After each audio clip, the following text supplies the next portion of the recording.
Okay, good afternoon, good afternoon, good afternoon, good afternoon to all my peeps and peepettes out there in the medical coding and billing world.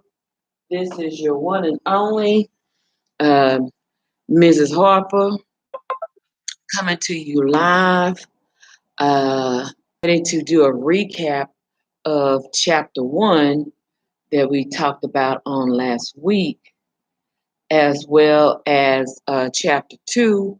Then we're going to go over some lessons today in chapter 2, so you'll understand how the workbook lessons are to go. And it's super fantastic. Okay.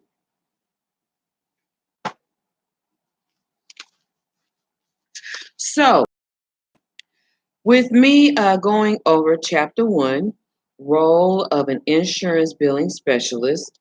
That's pretty much self-explanatory. We talked about that last week.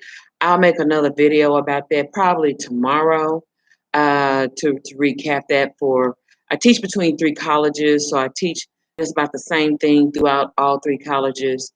And so you're going to already be acquainted. I do have other videos that are similar to what I'll be talking about today.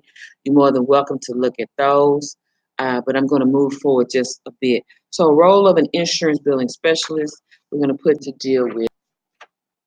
Wait, let me grab my book.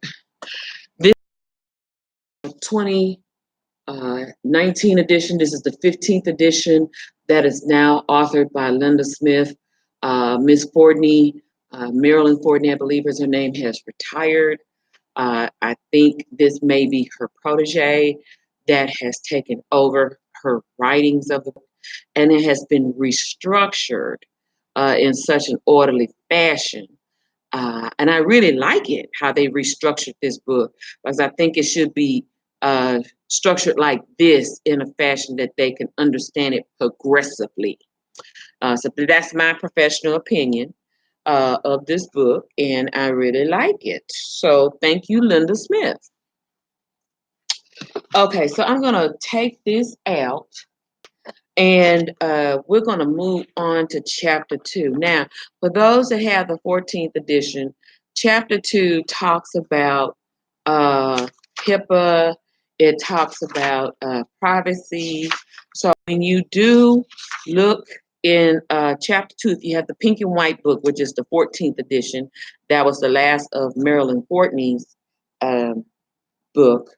The pages might seem a little off or different, but as long as you find the subtitles to read the same, you're pretty much going to be on the same page with me. Even if I'm lecturing from the handbook and the workbook, I'm going to talk about the subject, and then you'll be able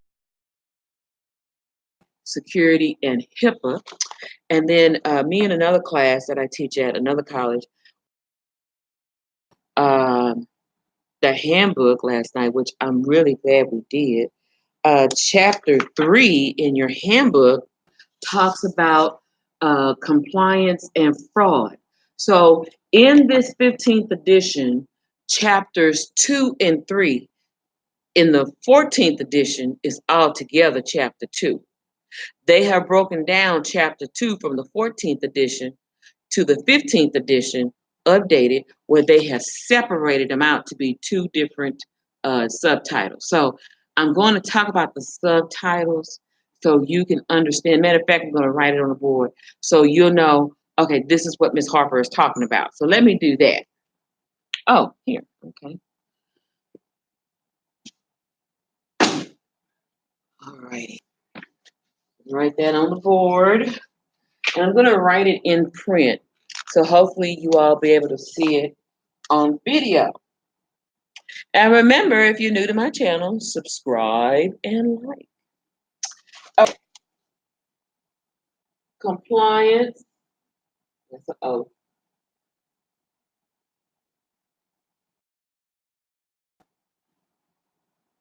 Fraud and abuse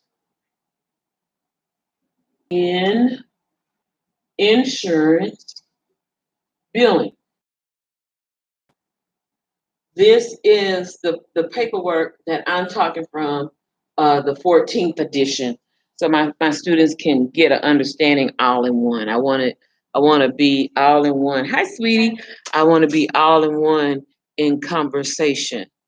Okay, so just settle in, honey. Don't worry about trying to catch up. I'll get you caught up in a minute. Okay, and the sign-in sheet is in that, yeah. And if you could re-sign that and follow suit like your classmate. You know what I mean? Okay. Okay. Now, these have what you call um, terminologies, the different terminologies. What is fraud? What is HIPAA? What is compliance? What is all of that? So we'll talk about this in another video. The question that one of my students have, and I'm going to get right to the questions here. And if you can see, there are some abbreviations. I think I said to my last night class that you need a medical abbreviations dictionary. So if you can get a medical abbreviations dictionary and make that part of your library, that'll be great.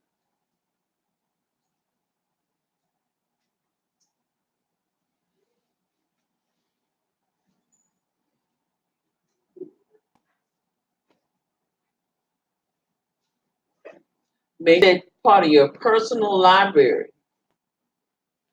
Okay? Now, I don't care if it's 2007, 2008, 15, 16, great. I'm not asking you to